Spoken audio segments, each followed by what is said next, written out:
Sa kabila ng masamang panahon, tuloy naman ang paggunita ngayong araw ng Eid al-Adha o Feast of Sacrifice ng ating mga kababayang Muslim.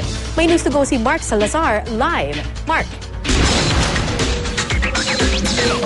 Kara, ahlan, wasahlan, welcome sa selebrasyon ng this year's Eid al-Adha o yung Feast of Sacrifice ng mga kapatid nating Muslim.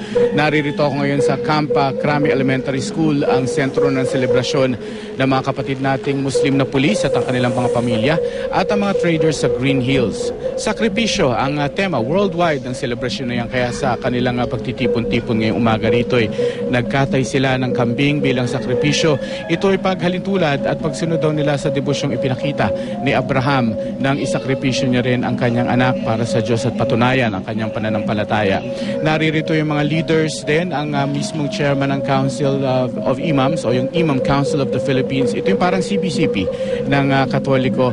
At sa kanyang mensahe, sinabi niyang ang kanilang wish sa araw na ito ay ang katuparan ng mabilis na pagsasapatupad at implementasyon nitong peace agreement sa Mindanao, sapagkat lahat daw sila na Muslim dito sa Mindanao o dito man sa Metro Manila, isa rin lamang naman hangad ang magkaroon ng long-lasting peace sa Mindanao. Nandito rin kanina bilang special guest nila ang kauna-unahang babaeng general na si General Dina Sarmiento, at sa kanyang mensahe, dapat daw kasi may unawaan ang lahat. Ano man ang iyong relihiyon, kung meron mang di pagkakaunawaan, dapat daw nalalaman mo kung saan ang gagaling ang iyong kapwa para maiwasan ang gulo. Kara, this is a whole day celebration. Pagkatapos ito, meron sila mga panalangin mamayang hapon at cultural presentation din. Kara.